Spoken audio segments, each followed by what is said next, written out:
Chapter 7 Moonlight Stroll. The Bonner Farm, early on a fall morning, 1753. It has been a while since Jeremiah slept on a bed, so long, in fact, he cannot remember the last time. And while it is the norm for most, sleeping with one eye open and tossing another log on the fire in the middle of the night always feels more like home to him. Although, looking back on his first night in William's old cabin, he admits it was the best night's sleep he had had in quite a spell. It is still dark when he steps outside, and not a hint of the Bonners. He builds a fire and sits, taking in the beautiful farm before him. Between he and the fire lays his faithful friend. He had yet to notice, but Johnny is waiting for the okay to jump into his lap. As Jeremiah turns away from the dew-covered landscape, Johnny catches his eye. "Hey, little buddy!" Johnny's head and ears perk up, his eyes wanting. All right. He pats his thighs. "Come on." Not needing to be told twice, the witty foxhound leaps onto Jeremiah's lap, and after a couple of quick licks, rests his head on Jeremiah's left arm, soaking in a massage. Jeremiah peers at the bundle of fur on his lap and pauses.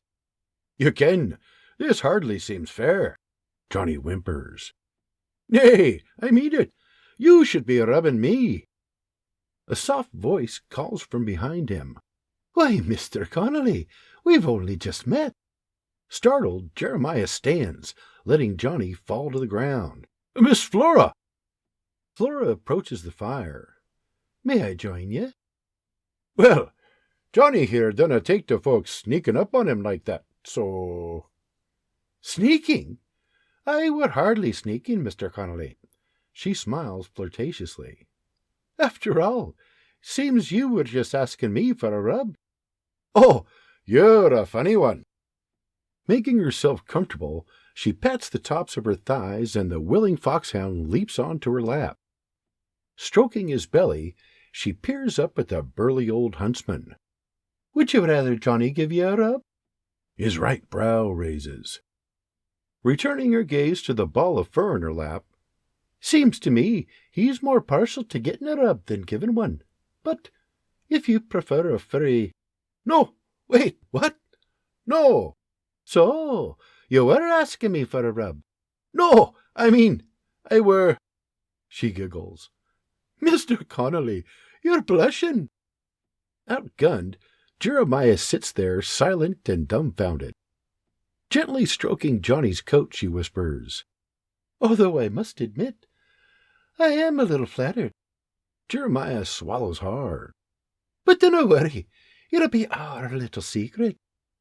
She throws him a wink and scratches Johnny's head. "Won't it, boy?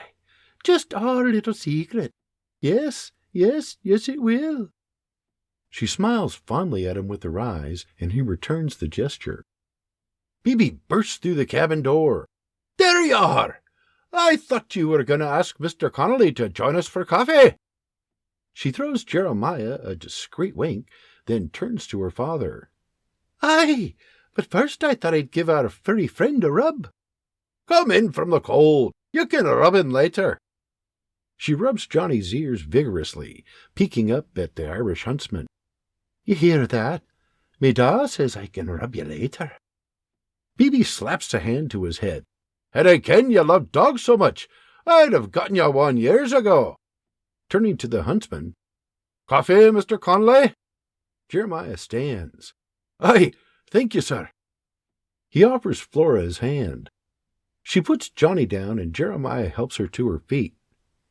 Inside, they sit by the fire, warming themselves with hot coffee and conversation. Berta tops off Jeremiah's cup. "So, any plans for the day, Mr. Connolly?" Jeremiah is sipping his coffee, and Flora replies, "Aye, I'm taking him to Purtlebaugh Hollow to do some bird hunting." As he puts down his cup, she looks at him with a tilt of her head. "Ain't that right, Mr. Connolly?" Confused, he mutters, Aye, Furtable. Berta straightens herself, kettle in hand. That's a wonderful idea. She returns the kettle to the hearth. As the Lord is me witness, Jeremiah, 'tis truly a beautiful place. You'll love it. Jeremiah clears his throat. I canno wait. Flora discreetly kicks his foot under the table. Ma's right. You're gonna love it. The Alban Farm. Later that morning. Fall, 1753.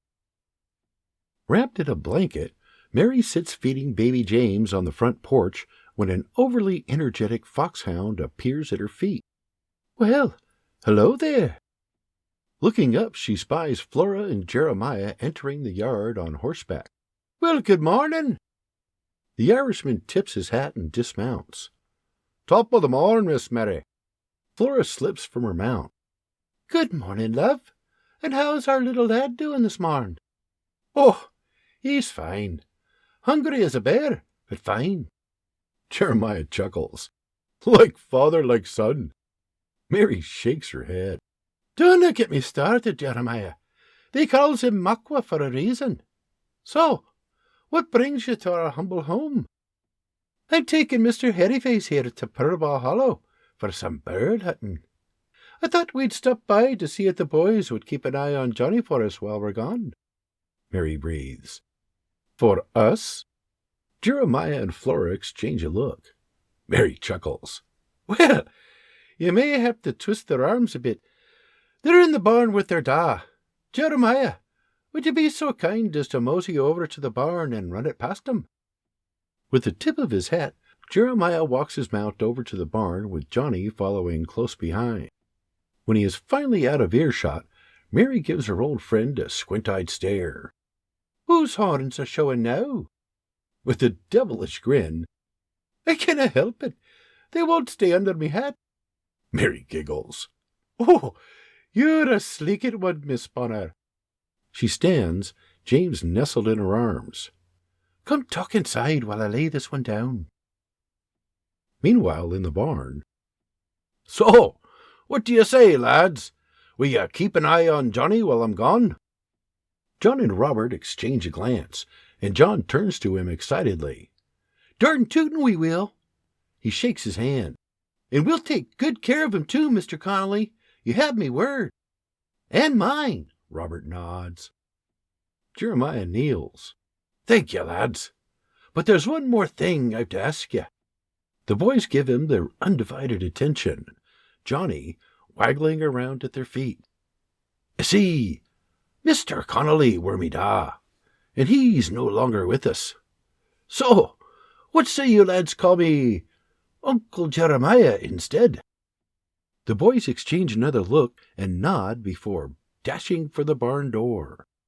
All right, then, keep an eye on him, William shouts at the barn door as they scamper off with their furry new friend. As they clear the doorway, William turns to his old friend, crossing his arms. So, less than 24 hours and you're already taking me sis out for a hunt? Tell me about that, brother. No, just hold on. It ain't like that. Well, it damn sure looks that way. Well, your eyes be lying. Leaning in close, he whispers, This were her bloody idea, no mine. She's bamboozled me. Her idea? Aye, before I ken what were happening, she tells her folks she's taken me to this purple place. What were I to do? Say no? William puts his hands on his waist, shaking his head. Lord Almighty. What? William is just standing there, nodding his head. I see what's going on. Going on? I'm telling you, nothing's going on. I were bamboozled. William points at Jeremiah. You see? Now that's where you're wrong. Jeremiah throws his hands in the air, shaking his head. William nods and points to the sky. That's it. She likes you. Jeremiah drops his arms. She what? 'Tis the only explanation. Flora likes you. Well, I like her too, but there's nothing. Nothing?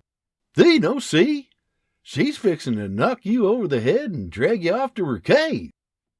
Hand to chin, Jeremiah pauses. That might actually be fun. William smacks the hand away from his chin. Aye, but you're leaving in the spring, and then what? With a Cheshire cat grin. I'll come back and let her drag me off to her cave again. That's what. William shakes his head. You're liking that idea way too much, old friend. But why, William? I like her.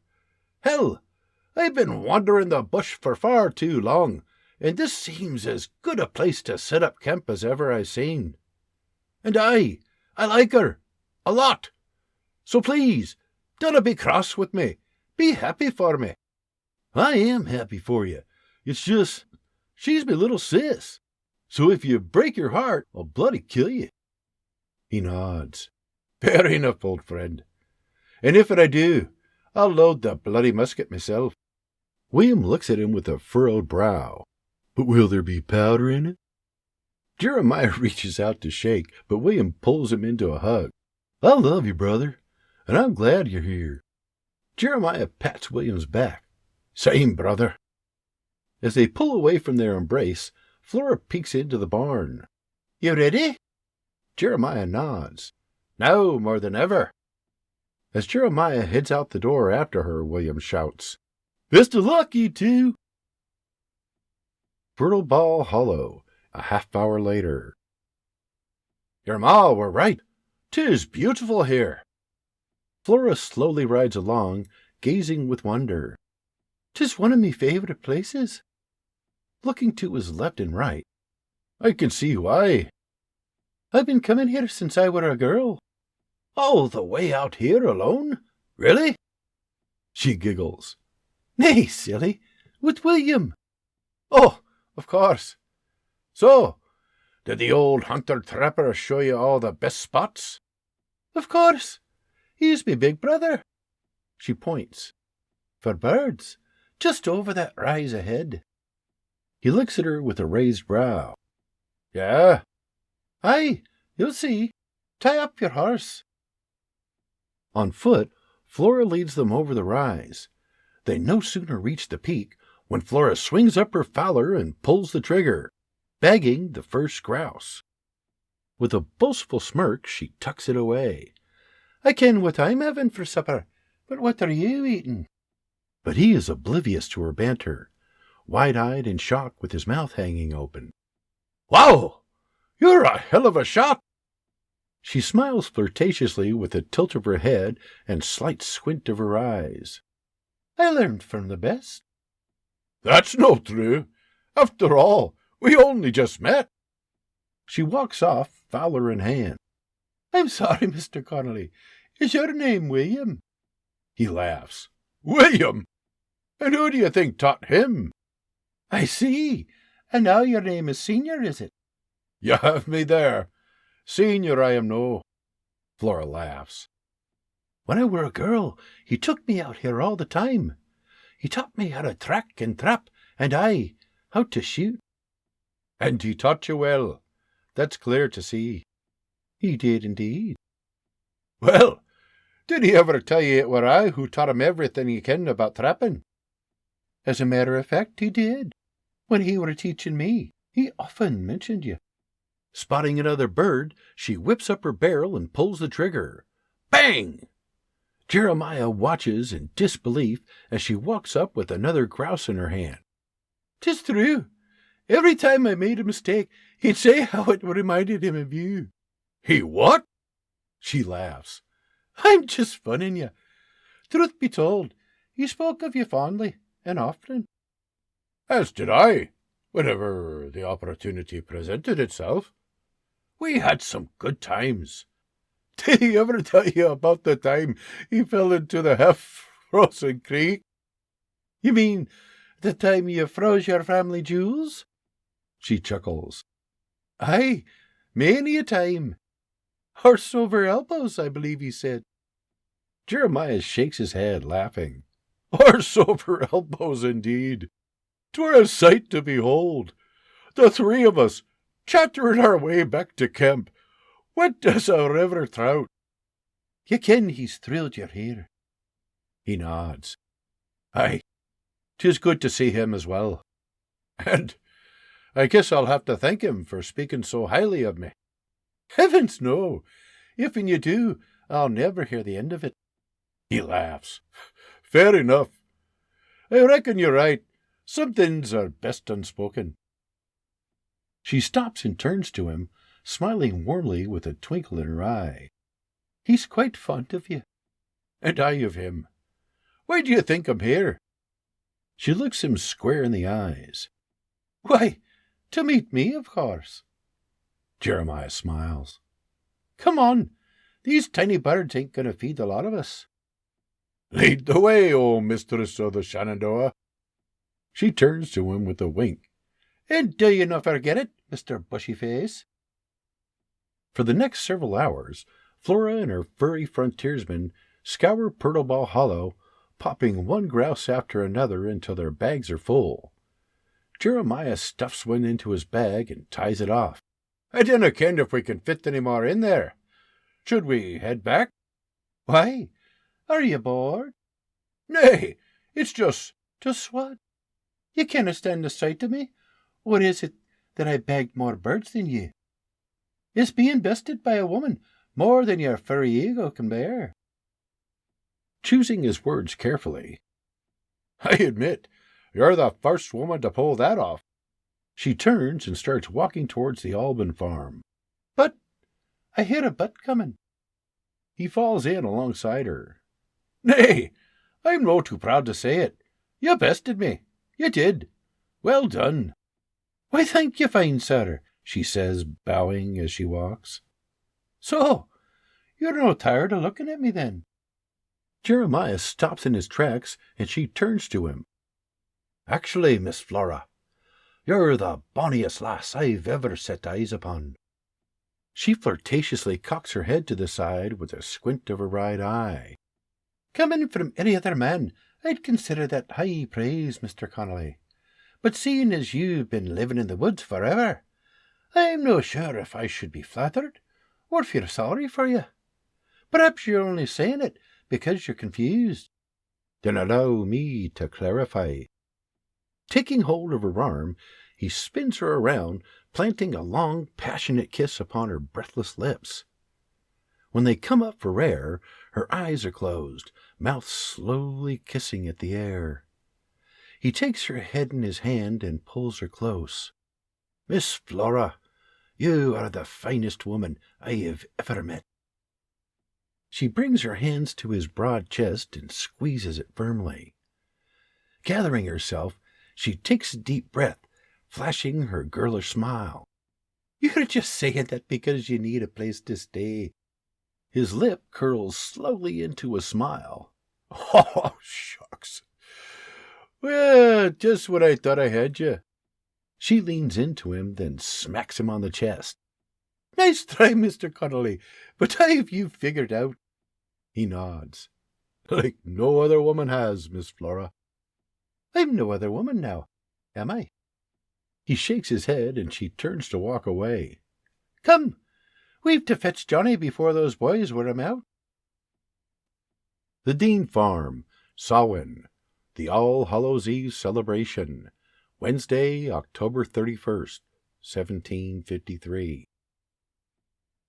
As with the past 15 years, friends and family gather for an evening of food, fun, and drink, to give thanks for their bountiful harvests and to usher in the darker, colder months of fall and winter. As one might expect, William is excited to introduce his old partner to all his Shenandoah friends. But rather unexpectedly, that becomes a bit more challenging than expected, as his old friend Jeremiah is nowhere to be found. What he fails to notice is the absence of Flora as well. Flora, now 38, and Jeremiah, 52, have found something in each other that until now had eluded them both. A partner and an equal for whom their heart pounds uncontrollably. Strolling hand in hand by the light of the moon along the Dean's freshly harvested field, Jeremiah gives Flora's hand a gentle squeeze. So, You've been putting up with William's tomfoolery for 25 years? Aye, but it feels like forever. I mean, he came into me life when I were a young lass.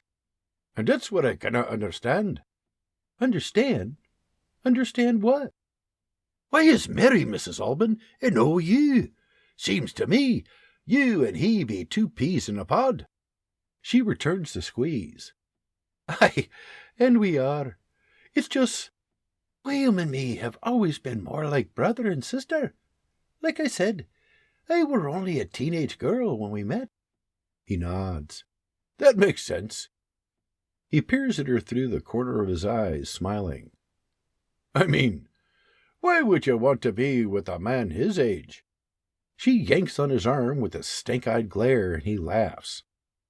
Still walking, he peers up at the star-filled sky, then back at her. Flora. That's such a bonny name. Means flower, does it no? Flora strikes a divinity pose. Aye, after the Roman goddess of flowers. A wise man, your da. I mean, how did he ken? How'd he ken what? Still out the corner of his eye. That you really are a goddess. How'd he ken? With a shiver, Flora looks up to the autumn sky, hand over heart. Breathing slow and deep, she calms her wildly beating heart.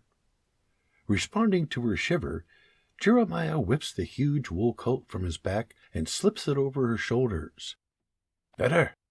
She returns his gaze. Just like you wrapped me in a hug. He smiles warmly. Can I be honest? Nay, lie to me. He reaches out, taking the lapel of his coat, and tugs it closed before pulling her close. Never before have I felt as I do right now, in this very moment. Since the moment I cast eyes on you, I've felt something, the likes of which I've never felt before. I cannot explain it, but 'tis real, 'tis there, and I can feel it. Shyly, Flora turns her gaze downward before returning her eyes to his. 'Tis funny. I've been wanting to tell you the same, but I dinna, for fear you'd be running back to Maryland before I could throw a rope around you. He snorts. Trust me, you'll no be needing a rope. Taking her hands, I never gave much thought to these things, and to tell you true, I were no thinking about it when I came here. But then I met you, and aye, 'tis the same for me. Like I be knowing you me whole life. Aye, me whole life. Pulling her close, he leans in, closing his eyes. As he inches closer, the warmth of her breath washes over his skin. Then the tender kiss of their noses as his lips drift ever so slowly to hers. She trembles. Softly and tenderly they come together, slowly inhaling each other. Euphoria. A shiver runs down to her toes as he devours her neck and earlobe. 2 hours later. Outside the Dean's barn, Mary is wrapped in her husband's arms, enjoying the fire, when something in the shadows catches her attention. Look what I spy. Wide-eyed, her husband sighs. We'll all be. She pats his arm. Dinna be so obvious. He closes his mouth and straightens. As they step into the glow, Mary giggles. Hey there! We were about to send out the search party for you. Smiling like the cat who caught the canary, Jeremiah chirps. No need for that, my lady. All's well. As they walk up, Flora rolls her eyes skyward with a grin, and Mary asks, Enjoying the party? With a smile so big a bear couldn't slap it off, Flora peers at her bow. Best sewing ever. Giving his wife a gentle bear hug, William comments, We're glad you're here to enjoy it with us. Wrapping Flora in a one-armed hug, he peers into her eyes, then back at the Albans. There's nowhere else I'd rather be. They all exchange looks, then burst into laughter. Meanwhile, City of Williamsburg, James City County, Virginia Colony, Sawin, All Hallows Eve, Wednesday, October 31st, 1753. While the Dean's party is hitting new heights, Virginia's Lieutenant Governor Robert Dinwiddie is on the job. Alarmed by recent actions taken by the French, the British Crown has tasked him with demanding the French withdrawal from Western lands. And although he has permission to drive them out with force, his initial move will be an attempt at diplomacy. And to complete this mission, he calls upon his newly appointed adjutant of the Southern District, 21-year-old Major George Washington. While the celebration carries on at the Dean's, Dinwiddie orders his adjutant and 4 woodsmen, an interpreter, and a surveyor to travel to the Ohio River Valley to deliver a message to the French. A message, yes, but in reality, a warning, a demand to vacate the area or face the consequences, declaring the land claimed by Virginia in the name of the British Crown. The mission will take them on a 500-mile journey to Fort LeBoeuf on a fork of French Creek, just off the Ohio River at what will later become Waterford, Pennsylvania. The surveyor, Christopher Gist, is the same man who represented the Ohio Company at Logstown in the summer of '52. He is also a close friend of Washington's and on 2 previous occasions saved his life. As such, Gist has Washington's complete trust and respect.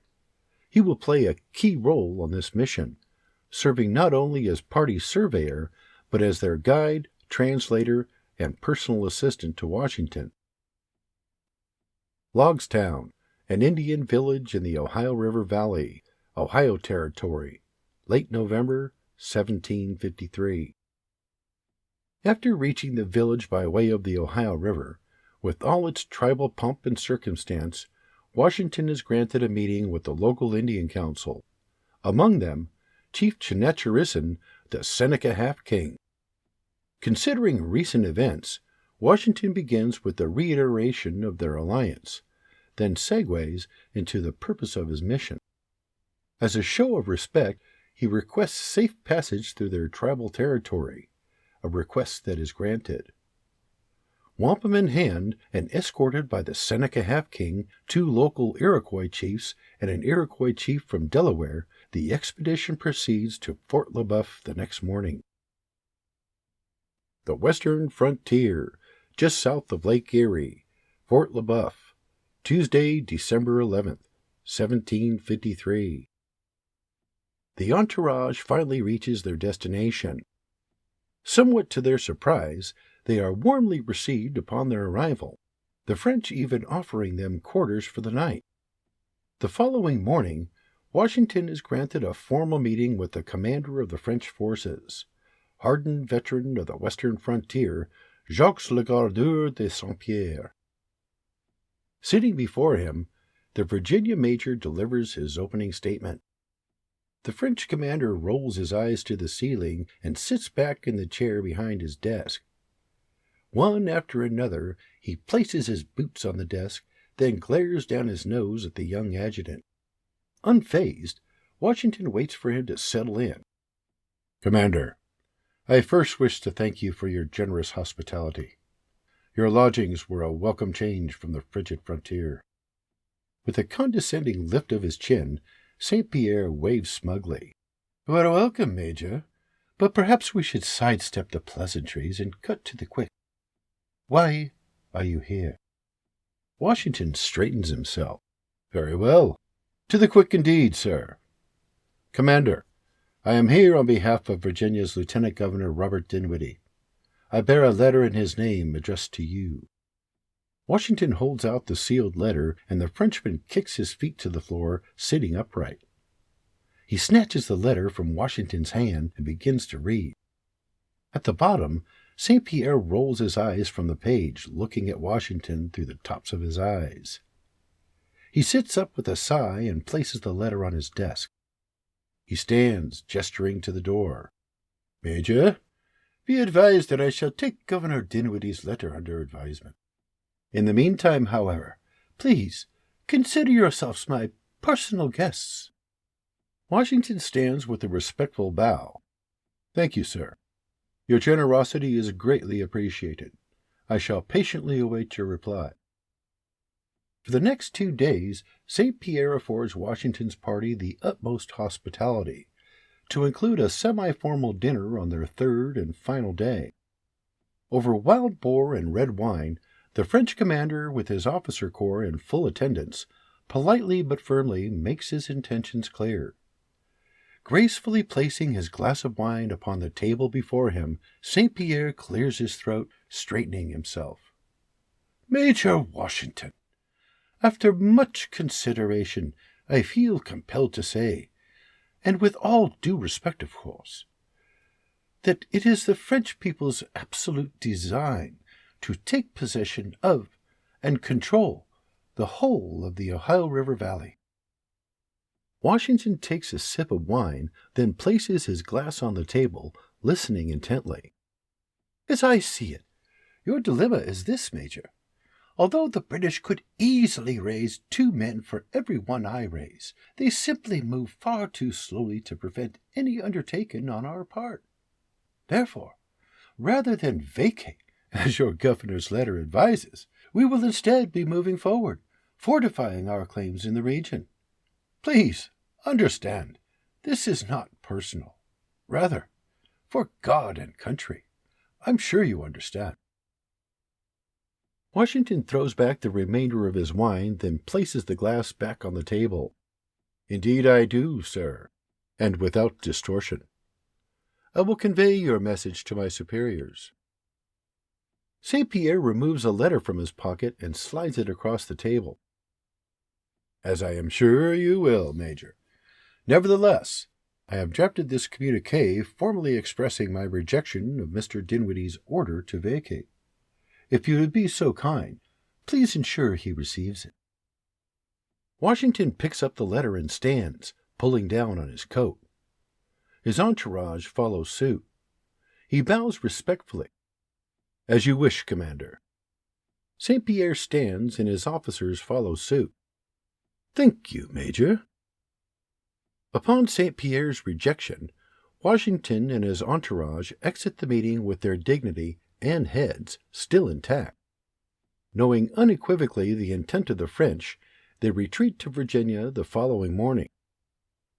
Unfortunately, during their 3 days at the fort, the weather had inopportunely shifted for the worst. In the darkness before the dawn, with an unrelenting storm and plummeting temperatures bearing down on them, they head for home. With the frontier roads icy in some stretches and muddy in others, Washington halts the procession, assessing their options. The half-king gives him a raised brow when he turns to Gist. Suggestions? Before he can respond, the half-king says something in Algonquin, and Gist nods, then turns to Washington. Indeed, but you're not going to like him. Washington turns his eyes to the forest. Cut through the forest to the river and cross over. He turns back to them and just nods. Seems the forest is no worse than this path, and will shorten our travel by a considerable distance. With the river frozen over, we'll be able to cross over and pick up the trail on the other side. The Seneca half-king nods. Washington slowly turns his eyes to the depths of the frozen wilderness. Agreed. If we're to struggle through the muck, I'd rather we do it a shorter distance. Tell the men. Gist informs the men, and the party follows their leader into the snow-covered forest, the storm still hammering away. Fortunately, they shorten their travel time, but their new path leads them into several problematic encounters with local Indians, some of them bloody. With his party fully intact, Washington presses on. Far reaches of the western frontier, Allegheny River, Ohio Territory, 2 brutal weeks later, Saturday, December 29th, 1753. When the contingency finally reaches the river, they are disheartened to find it not yet frozen over. Washington, thinking it unsafe to proceed as planned, weighs their options, Gist and the half-king at his side. Gentlemen, we must get word of our French friend's intentions to the lieutenant governor with haste. However, I cannot in good conscience Ask these men to tame the wiles of this half-frozen river in my endeavor to do so. Gist looks at him with a grin. But with the aid of a volunteer, I believe I can still achieve that mission. Gist translates, then turns to Washington. I'd be willing to give it a go, if you'll have me. Washington gives him a forearm handshake and nods with a smile. I thought you'd never ask. Gist informs the half-king of their plan and asks if he will guide the remainder of their party back to Virginia. He agrees, and their parties part ways. As the entourage follow their warrior guide to reconnect with the old cart path, Washington and his old friend proceed to build themselves a raft. With their one and only hatchet, they chop away, stacking and lashing, praying their vessel will be sturdy enough to carry them across the river. They are determined to expedite delivery of St. Pierre's letter to Dinwiddie. After laboring for hours, they finally have a suitable raft. Exhausted, frozen to the bone, but short on time, they cast themselves onto the treacherous river just as the sun is beginning to set. With the use of long wooden poles, they navigate their raft, fighting their way across the icy river. Struggling to negotiate through the floating blocks of ice, their raft jams against the ice pack repeatedly, making their quest for the other side of the swiftly flowing river a terrifying impossibility. Focusing not on crossing but surviving now, Washington struggles to push away an imposing block of ice with his pole. Finally planting his pole enough to push it away, he gives it a shove just as the current pushes it away. Heaving on the pole, he flies face first into the icy drink. Gasping for air, he fights to stay above water while avoiding being crushed by floating slabs of ice. Gist spins and leaps to his belly, casting his pole within reach of his drowning partner, and pulls him back to the raft, saving his life yet again. Hypothermia kicking in, they assess their situation. Frozen and struggling to breathe, Gist shouts, "The current is too strong, and the ice too abundant." On all fours, Washington casts his eyes to the river. "Agreed.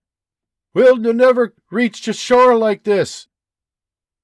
Maneuvering the raft as best he can with their one remaining pole, Gist points downriver at a rapidly approaching mass. "Island! There's an island!" Desperate, they weigh their options. "Shall we jump?" Washington straightens himself and stands with a shrug. "Have we a choice?" With the island fast approaching and their options becoming fewer by the second, they exchange a glance and leap towards the island into the frosty undertow. Popping to the surface, they fight through the icy river, desperate to reach the island. Their battle now, with the treacherous river and their defiant bodies, struggling to function through the grueling conditions. Holding on for life, a block of ice floats them towards the shore, and they pull themselves onto the snowbank. As quick as they are able, they slush and shiver through the snow, gathering deadwood and birch bark. Finding a spot, they drop to their knees and build a fire. With the fire blazing, they use their hatchet to construct a shelter of branches and evergreens. Miserable, they stack several dead branches and any other deadwood they can find into a makeshift windscreen next to the snowbank, feeding the fire with it as needed. Out of the wind, they spend the remainder of their night trying to dry off and avoid freezing to death. The following morning, they awake to find the river has finally frozen over. Cold, battered, exhausted, and hungry, they cross the river and continue their journey back to Williamsburg. City of Williamsburg, James City County, Virginia Colony, mid-January 1754. After a long and grueling journey, Washington and Gist finally arrive in Williamsburg. There, Major Washington hand-delivers St. Pierre's communique to Lieutenant Governor Robert Dinwiddie. He also provides his personal journal, documenting the expedition. While the expedition had not resulted as Dinwiddie had hoped, it did elevate Washington in his eyes and those of other prominent officials. The Dean Farm, Saturday, February 9th, 1754. Once again, friends and family are gathering in Mr. Dean's barn. Standing before them, the Reverend John Gerard, William Bruce, Mary Elizabeth, Jeremiah Connolly, and a lovely and glowing Flora Jean Bonner adorned in a beautiful white dress. The Reverend clears his throat. Flora Jean, will you obey and serve this man, Jeremiah Connolly? Love, honour, and cherish him, both in sickness and in health. Forsaking all others, keeping solely to him for so long as you both shall live. Flora nods. Looking at them as a couple, he continues.